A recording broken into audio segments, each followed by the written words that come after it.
Hi guys, welcome back to the web. This has been the first for me that I must say. This is very interesting. It's all about NASA and the Perseverance rover.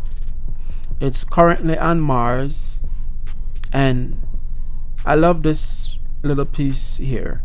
I'll dive into it and I'll explain some of the stuff. It's very interesting. A month on Mars. What NASA's Perseverance rover has found so far. No signs of past life has emerged yet, but rocks at the landing site show signs of having been shaped by wind and water. NASA's Perseverance rover has had a busy first month on Mars' surface, from Jezero crater, where Perseverance landed on the 18th of February. It has been doing as much geology as it can, snapping pictures of its surroundings and analyzing the rocks nearby. Already, team scientists have determined that several of the rocks are chemically similar to volcanic rocks on Earth, and that wind and water have eroded some of them. That's interesting.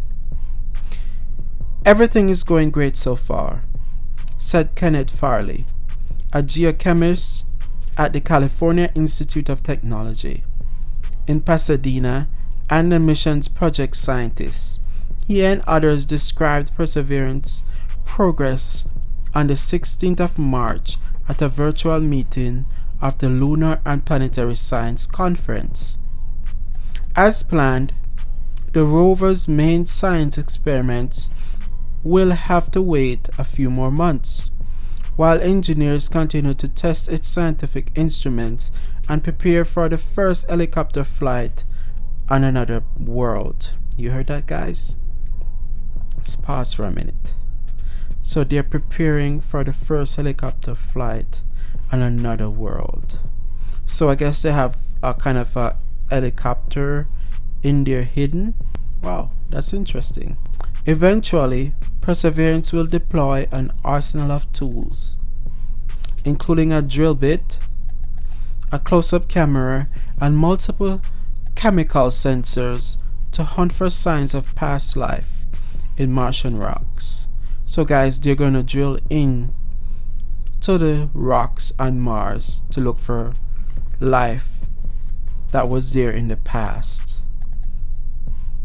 In the meantime, team scientists are plotting how the rover might travel from its landing site, recently named after the late science fiction author Octavia Butler, to the 40-meter high cliffs of the ancient river delta that was the reason for Jezero's choice as a landing site in the first place.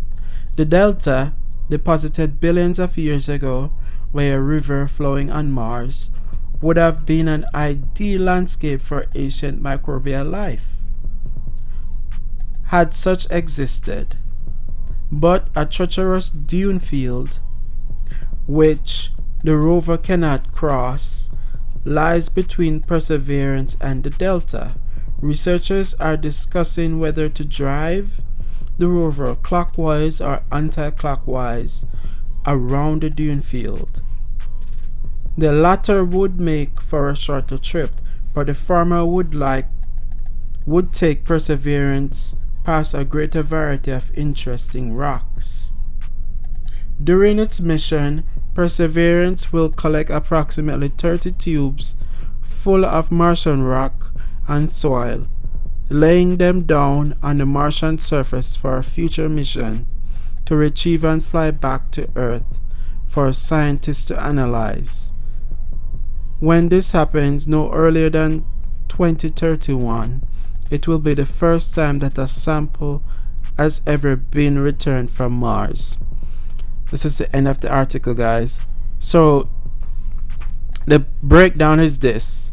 They're going to send, well, they actually have the rover there, Perseverance, which is collecting samples from the rocks by drilling it.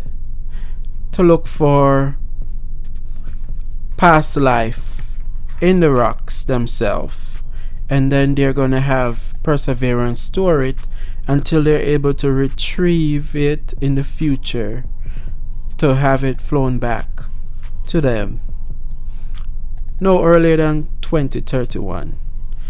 Alright guys, thank you so much for listening. See you guys in the next one.